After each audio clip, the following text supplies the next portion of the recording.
Where's the justice? Really? Don't me. Tell me, where did I go wrong? Sumiklab ang tensyon sa pagitan ng mga otoridad at driver na ito na pinara sa Timog Avenue, Quezon City, pasado hating gabi kanina. Pag-abot nyo sa akin ng dokumento, amoy alak po amoy alcohol. Marami po kayo nainom? Oh bro, wala ka namang Di sir, Betes analyze. sir, gaano ba karami nainom mo sir? Mga gaano po sir, para ma-estimate? Konti lang. Konti lang. Ano po ininom nyo? Whiskey. Whiskey.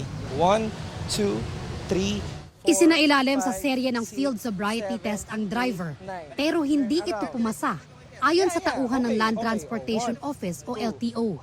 No, failed ba yung dalawang test? No, I contest. Like really? No. At saka sir, No. I contest. Sir, Like really?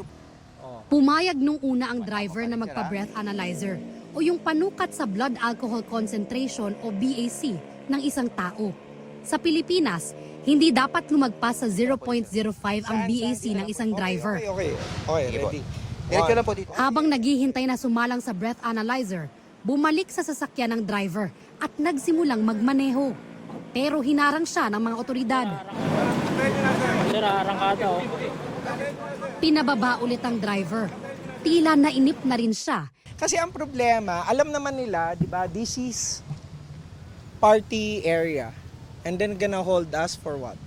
Gusto nila manghuli para what? Maya-maya pa, Tell me kung pumasa, then done. Kung hindi pumasa, then what? You tell me. Why can't you answer? What's the problem? Sir, hindi po kami pwede mag-disclose ng amount or penalty. Tell me, Domingo. What's the Bawal po talaga maximum penalty? Bawal.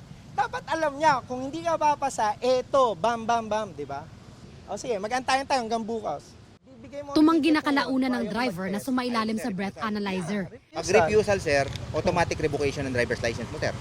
Then try, I'll contest it. Yeah. Sige, sir. I'll contest it. Like really? Tinalikuran na niya ang tauhan ng LTO. Pumasok sa sasakyan at nagmaneho paalis. Dalawa sa mga kasama ng driver, naiwan pang nakikipag-usap sa mga otoridad.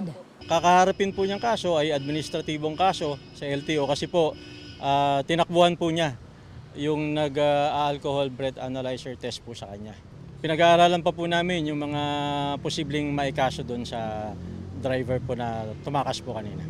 1,024, 1,000. Isa lang siya sa 6 na driver na nahuli sa anti-drunk driving operation ng Quezon City Police District o QCPD, Land Transportation Office at Highway Patrol Group kagabi. Dito po tayo nag-conduct sa area ng Timog and Tomas Morato and dito po sa paligid po nitong area na marami pong mga establishment na inuman. Sa ilalim ng Anti-Drunk and Drug Driving Act, posibleng makulong ng 3 buwan at pagmultahin ng 20,000 hanggang 80,000 pesos ang isang taong mapatutunayang driving under the influence. Mas malala ang parusa kung magdudulot ito ng disgrasya, nakasakit o nakapatay ng tao. Bea Pinlac, Nakatutok, 24 Oras.